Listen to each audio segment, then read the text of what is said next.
I'm Charlie Duffy for the Dulux How-To series on exterior surfaces. The idea of painting weatherboards can seem a little daunting at first, but there's no doubt the end result can mean a total transformation for your home and is well worth the effort. I'm going to show you how we got to this fantastic result so that you can see it's really not hard at all. As you can see, these weatherboards need a new coat of paint. First of all, you must make sure your boards are ready to be painted. If you've got flaking areas, make sure you use the cross adhesion test. Cut a small X through the existing paint with a sharp blade. Press some sticky tape firmly across the cut.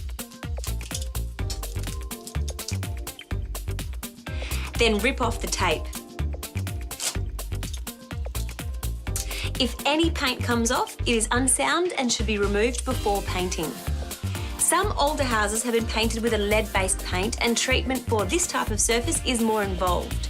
If you have any doubt, get in touch with the Department of Environment and Heritage for a free guide.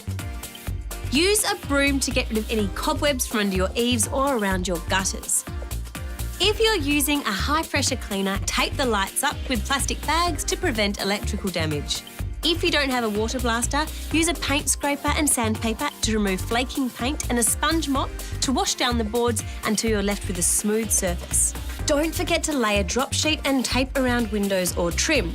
Use a good quality blue tape that's low tack so it won't remove any paint.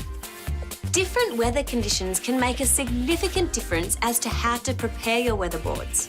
If it's a hot day, lightly spray the weatherboards with water to cool them down. This will help the paint flow off your brush. Make sure you start painting early to prevent paint tacking off, and avoid working in direct sunlight as it can dry out the paint and make it difficult to work with. We never recommend painting below 10 degrees or just before the dew point, or above 30 degrees. The dew point is when the air temperature drops below the surface temperature of the house. Dew can form and will add moisture to your paint, resulting in paint running down the wall. All right, now that we've got that covered, let's start painting. Today we'll be using Dulux Weather Shield in Grand Piano quarter strength. The best way to go is to start from the top and work your way down. Paint the underside of weatherboards first, then the face. Work horizontally from one side to the other, all the way across the board, making sure you use long, even strokes.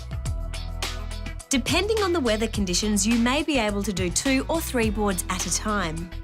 Never stop halfway along a board and come back to it later, or you'll end up with overlap. That's where 2 coats of paint have dried on top of each other and it's difficult to correct. Once you're done, cleaning up with water is easy. And don't forget, you can turn your leftover paint into hard waste that can be thrown out with your weekly collection thanks to Dulux Enviro Solutions Waste Paint Hardener. It looks like a new house. Remember how it was beforehand? Well done, Drew. Cheers, Charlie. Worth doing, worth Dulux.